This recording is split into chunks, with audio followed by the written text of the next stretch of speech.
Sean Diddy Combs, one of the most influential figures in hip-hop and pop culture for over 30 years, is now in a fight for his life, facing federal charges of sex trafficking and racketeering. Oh, shit! Born in Harlem, New York, the 55-year-old rose from intern to industry kingmaker, building a sprawling empire that reshaped music, fashion, and media. Got my MTV out. Savage! I'm a savage! Oh! I'm a savage! Whatever I want, I'm going to get! Whatever I want, I have to get! He founded the music label Bad Boy Records in 1993, a powerhouse that launched legends like the Notorious B.I.G. and Mary J. Blige. Yeah, I live an extravagant life, and I make no apologies for it. I'm free as a mother. Over his illustrious decades-long career, Combs earned 3 Grammy wins and 14 nominations. He also extended his cultural impact through popular reality TV shows and acting roles in television and film. We don't lie to people, we don't do that. We just believe in valid truths. Leveraging his entertainment career, Combs turned his name into a global brand, expanding into fashion with Sean John, luxury spirits with Ciroc, and media with Revolt TV. We are the champions, my friend. Today, his influence stretches across industries, with a net worth estimated at over $800 million, and a legacy that helped define the sound and style of late 90s and early 2000s pop culture. But now the spotlight has shifted, from red carpets to a prison cell. Since his arrest in September 2024, Combs has been held without bail at the Metropolitan Detention Center in Brooklyn, New York. Although the federal investigation alleges serious offenses such as coercion, assault, and obstruction, Combs has pleaded not guilty to all charges. Now the 55-year-old is finally on trial, and decades of buried secrets, disturbing behavior, and horrific stories of abuse and manipulation are being exposed. There are no misconceptions about me. For Combs, his signature phrase might soon take on a darker twist. Bad boy for life, behind bars.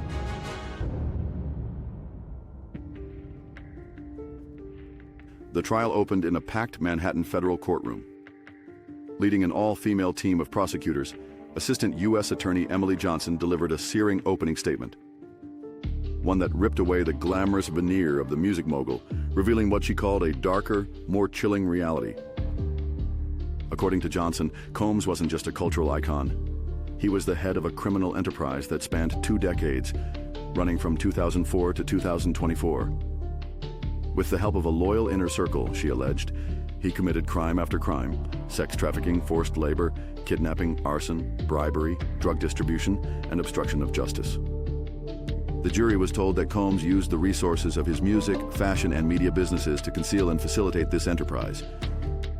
Johnson described Combs as having a king mentality, expecting absolute obedience from those around him, many of whom prosecutors claim were complicit in helping him carry out and cover up the abuse. The prosecution said the case will focus on 2 primary victims: ex-girlfriend Cassie Ventura and another woman identified only as Jane. Both, they said, were trapped in Combs' orbit through manipulation, control, and abuse. Johnson argued that this case isn't just about one man's violent behavior, it's about a network of people who worked to protect him. She alleged that Combs' employees, security staff, and close associates were part of the conspiracy, helping to arrange transportation, payoffs, and cover-ups. This coordinated effort, she said, is what elevates the case to a racketeering enterprise. Prosecutors said Combs orchestrated multi-day freak-offs where women, including Ventura, were drugged, coerced into sex acts, and often physically abused to show who was in charge. These events allegedly involved escorts, drugs, surveillance, and humiliation, and were part of a cycle of control and intimidation designed to degrade and dominate his victims. Veteran attorney Mark Agnifilo leads the defense, joined by Tenny Garagos, the daughter of celebrity attorney Mark Garagos. In response to the prosecution's opening, Garagos drew a clear line between public outrage and the legal definitions at the heart of the case. She argued that the case is about love, jealousy, and adult choices, not criminal enterprise. She described Combs as very flawed and acknowledged his jealousy-driven physical outbursts, but firmly denied they amounted to the federal crimes alleged by prosecutors. Garagos acknowledged that Combs takes full responsibility for acts of domestic violence, but stressed that domestic violence is not sex trafficking. She also reminded jurors not to judge Combs based on his sexual preferences. Garagos prepared jurors for explicit and uncomfortable testimony surrounding the so-called freak-offs. While the prosecution portrayed these events as drug-fueled coercion, she argued they were consensual sex acts among adults. Garagos also addressed one of the more sensational details making headlines: the large volume of baby oil seized during federal raids on Combs's properties. The discovery sparked widespread online mockery and media speculation. But Garagos waved it off, saying, "You may know of his love of baby oil. Is that a federal crime? No." She argued that such details were included only to shock jurors and sway public opinion, not because they have legal relevance. In closing, Garagos urged the jury to question the motivations of every witness the prosecution presents.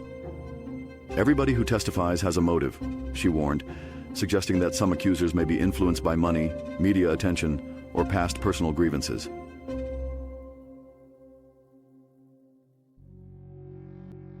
The prosecution began by presenting an unedited 15-minute surveillance video from the Intercontinental Hotel in Los Angeles in 2016, showing a violent confrontation between Combs and his then-girlfriend, Cassie Ventura, in a hotel hallway. The video resurfaced in May 2024, about 4 months before his arrest on federal charges. Ventura is seen at the elevator with a packed bag. Wearing only a towel, Combs approaches Ventura from behind and physically attacks her.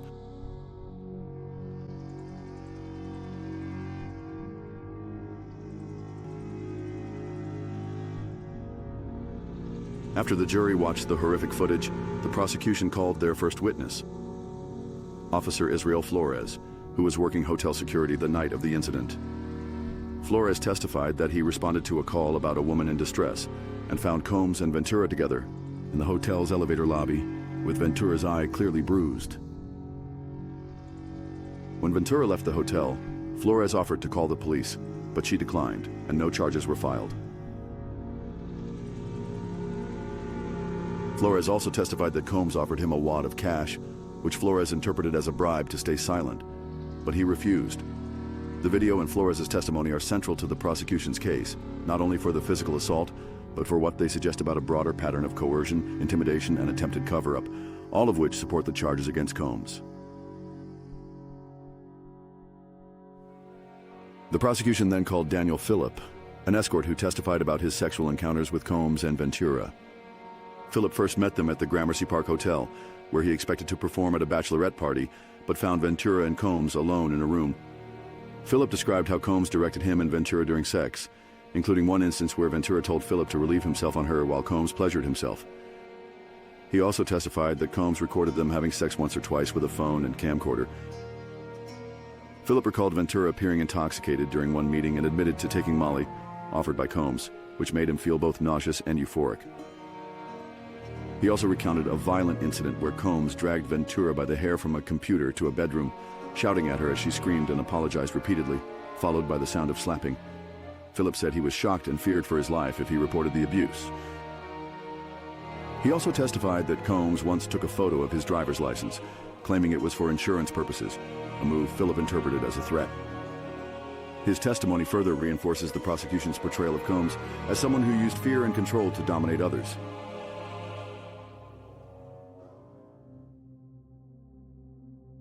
Cassie Ventura then takes the stand as the prosecution's key witness, describing an on and off relationship of 11 years she says was dominated by control and fear. The 32-year-old recounts the so-called freak-offs, sexual encounters she testified Combs coerced her into. Her testimony is central to the prosecution's effort to reveal a pattern of violence, manipulation, and trafficking behind the charges brought against the once revered music mogul. As she relives some of the darkest moments of her life, the courtroom hangs on every word.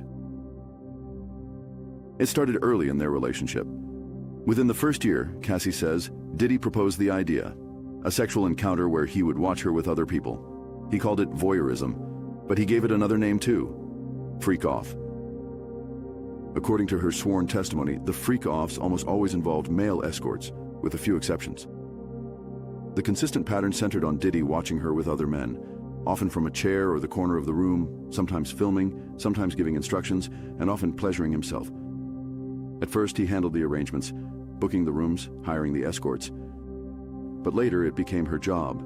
She was expected to find the men, usually through Craigslist or Backpage. She'd submit their photos to Diddy for approval, book the hotel, and set the scene. She used aliases like Jackie Starr. He went by names like Frank White. His staff would drop off supplies, baby oil, lubricant, condoms, sometimes drugs.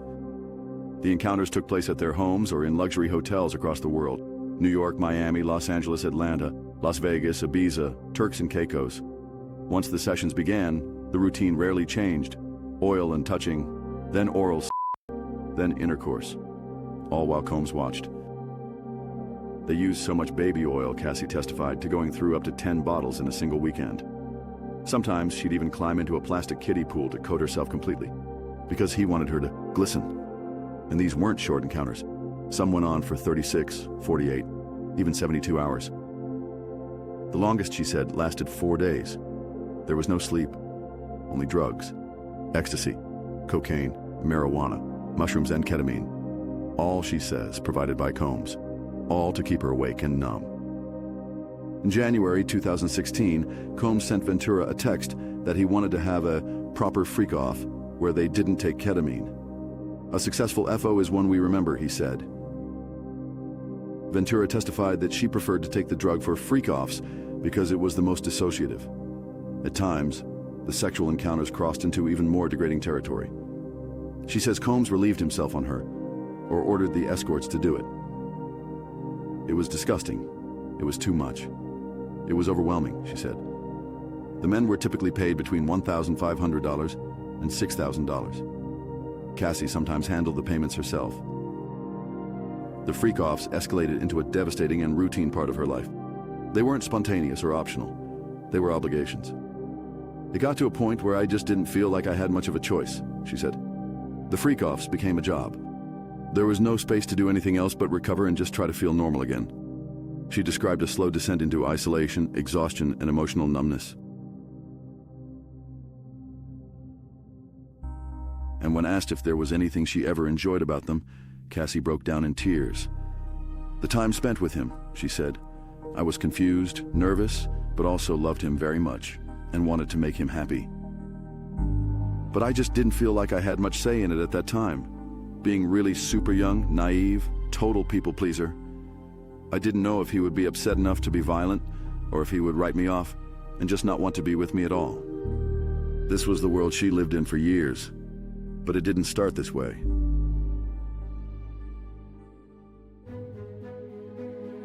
Ventura met Combs in 2006.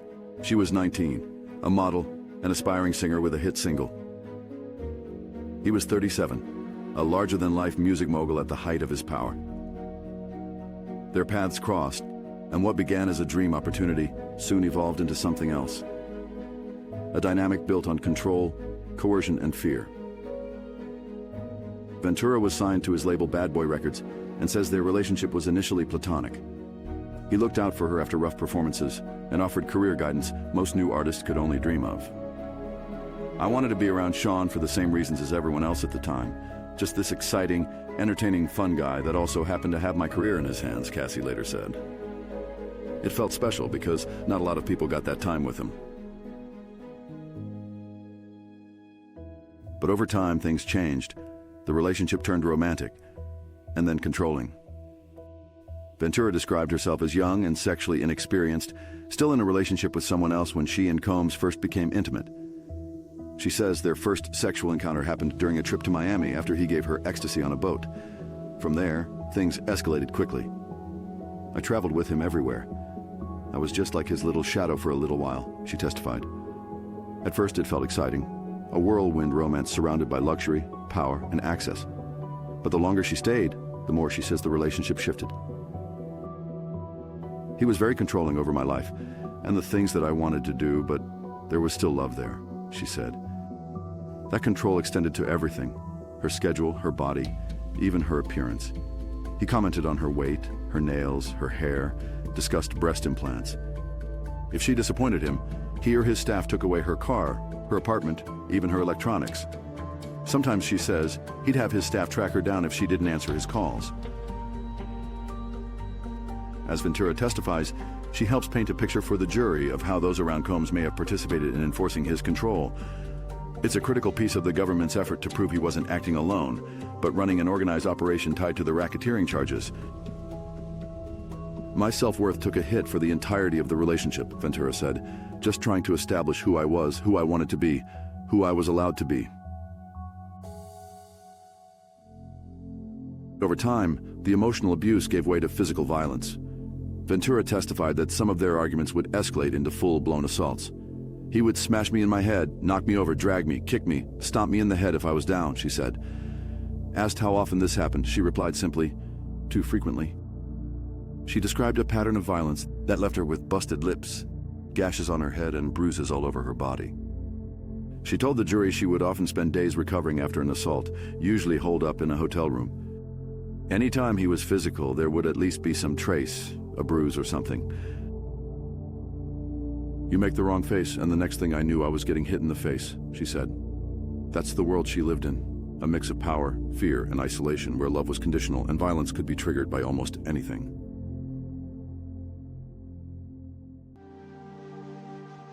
Then, in March 2016, that violence exploded in one of the most harrowing incidents, the same one that later captured national attention when surveillance video went public.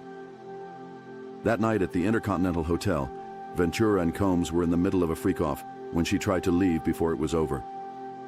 It got violent and I chose to leave, she said.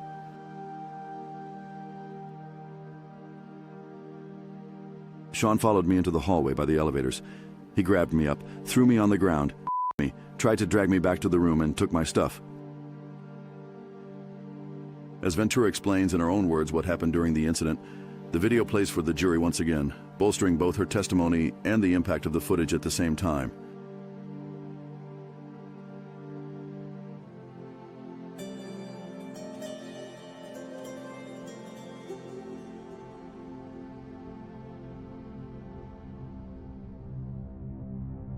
Ventura also testified that Combs repeatedly threatened to release videos of her participating in freak-offs if she disobeyed him or tried to leave. That was a big part of our relationship, she told the jury. He would threaten to release them if I didn't behave the way he wanted. She said one specific threat came after he learned she was seeing someone new. In 2011, during a freak-off, Combs discovered emails about her relationship with rapper Scott Mescuddy, aka Kid Cudi. She said Combs lunged at her with a wine opener between his fingers, and she fled to another hotel, where she called Cudi to pick her up using a burner phone. Afterward, she agreed to meet Combs at his home to de-escalate the situation. That's when he issued the threat. He told me he had videos he would release and he was going to hurt Scott and me. She said Combs later told her that Cudi's car would be blown up, and that he wanted Cudi's friends to witness it. The car exploded in Cudi's driveway not long after. Following the incident, the three met for a tense conversation at Soho House. When Cudi asked about the incident, Ventura testified that Combs smirked and said, "What vehicle?" The meeting ended immediately.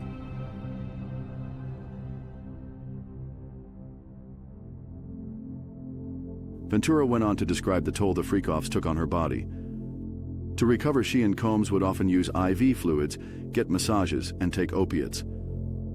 Opiates made me feel numb, which is why I relied on them so heavily, she said, adding that Combs often supplied the drugs himself. Ventura said she suffered from gastrointestinal issues and chronic urinary tract infections as a result of the abuse and trauma. The infections became so frequent, she explained, that standard medications stopped working. In one message to Combs, Ventura said she had developed mouth sores from a combination of drug use and oral sex. He told her to see a doctor. I didn't think it was safe to leave, she said. I understood Sean's capabilities, his access to guns, and the threats he made. I didn't have the resources I needed to get out and move. To get out and not have anybody stop me. Finally, in 2018, she decided to end the relationship after discovering a photo of Combs with another woman he had been seeing during their time together. In a text message, she wrote, "I just don't trust anymore." That last shot put the nail in the coffin. After the breakup, Ventura recalled going to dinner with Combs in Malibu in August 2018, thinking it was a closure conversation. At that point, she had begun seeing her now husband. Combs was flirtatious and warm at the restaurant, she said. He drove her home afterward. After a long pause sitting on the witness stand, Ventura said, "And then he me in my living room. I just remember crying and saying no, but it was very fast." Ventura broke down describing a moment in February 2023 when she entered rehab and trauma therapy. She said she was triggered while filming a music video with another artist, flooded with flashbacks. "I didn't want to be alive anymore," she said as tears fell down her face. "I couldn't take the pain. I tried to walk into traffic, and my husband wouldn't let me." In November 2023, Ventura filed a civil lawsuit against Combs and his companies. Within 24 hours, the case settled for $20 million. His attorney claimed the settlement was in no way an admission of wrongdoing. But for Ventura, the testimony marked the first time she was able to say it all out loud. The prosecution wrapped its direct examination of Cassie Ventura with what legal analysts called a flawless and meticulous performance. Ventura delivered credible, emotionally restrained testimony backed by texts, videos, and emails, reinforcing the government's core argument that she was under Combs' control through coercion and threats of violence. Originally expected to question why she didn't walk away and undermine her credibility in front of the jury, the defense must now tread carefully in cross-examination after such raw, corroborated testimony.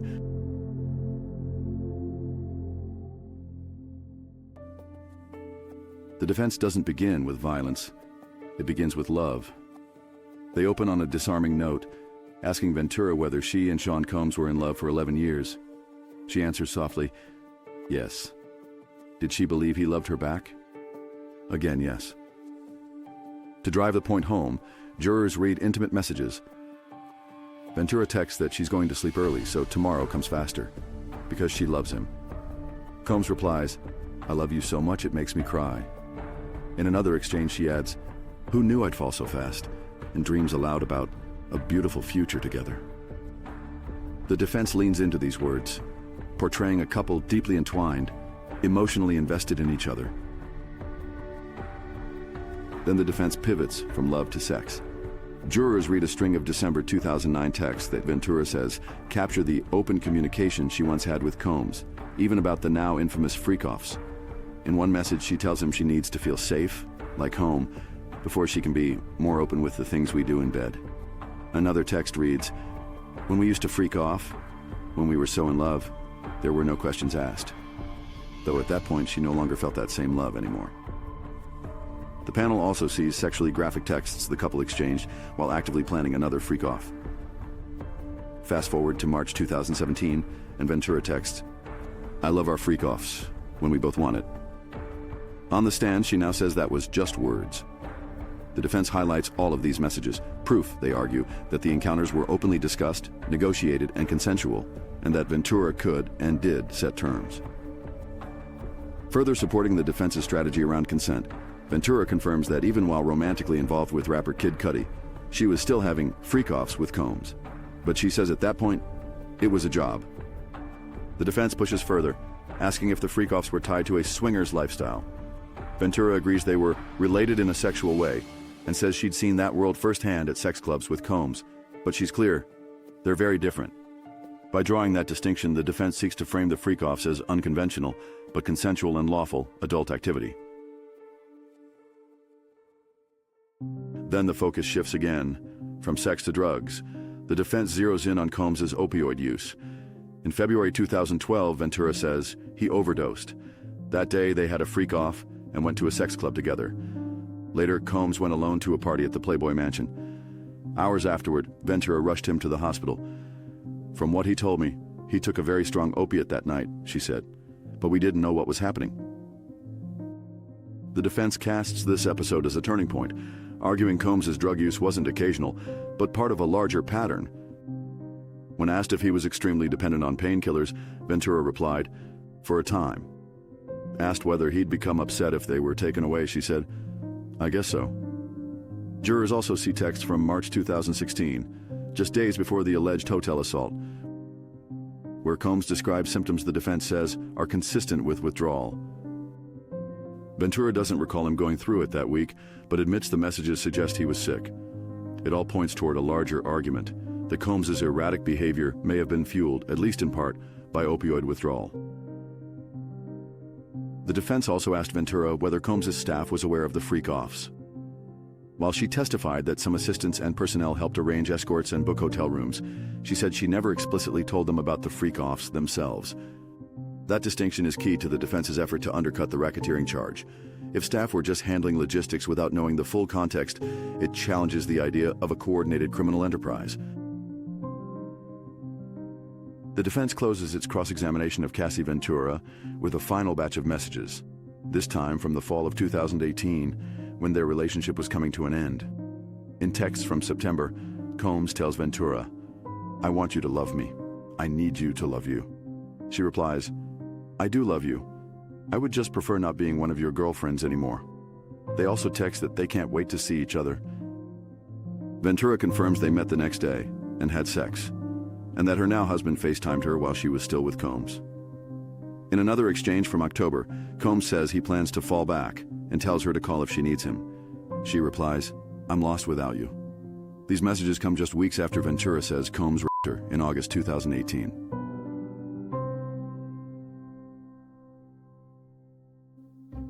The prosecution's next witness was Special Agent Yasin Binda from Homeland Security Investigations.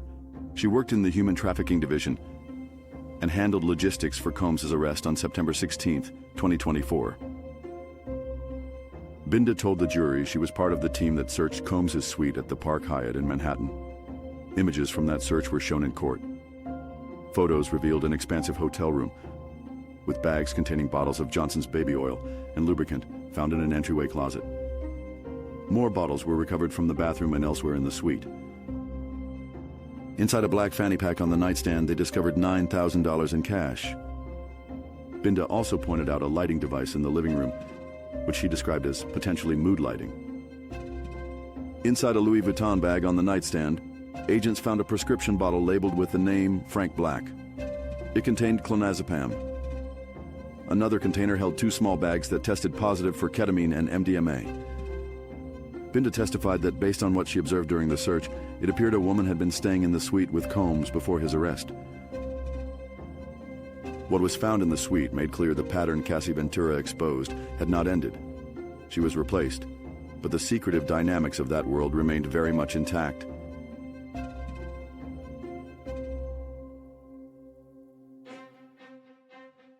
The prosecution called their final witness of the week, Dawn Richard, former member of the musical group Danity Kane, formed by Combs. Richard worked closely with Combs from 2004 to 2011 and testified to witnessing firsthand the violent side of his behavior. She described a shocking incident in 2009 when she saw Combs physically assault Cassie Ventura. According to Richard, Combs came downstairs screaming and demanding food, then attacked Ventura, hitting her over the head with a skillet and kicking her as she fell to the ground. Richard said Ventura dropped to the floor to avoid the blow and curled into a fetal position. She testified that Combs then dragged Ventura upstairs by her hair with his arm around her neck, where Richard heard glass breaking and yelling. Fearing for her own safety, Richard did not intervene or call for help. She said she was scared of the consequences and feared what might happen to her if she spoke out. The next day, Combs summoned her and another woman to his home, locked them in a recording studio, and tried to justify the attack as passion between lovers. He warned them not to speak about what they had seen, claiming that people go missing if they talk. Richard said Combs then gave them flowers. Richard's testimony underscored a pattern of coercion, intimidation, and witness tampering, further strengthening the government's case. The battle for Sean Combs' life is just beginning. The coming weeks will bring new testimonies and evidence that could change the course of the case entirely. With more witnesses ready to step forward and hidden truths waiting to be exposed, a reckoning edges closer. One that will ultimately decide the rap mogul's fate.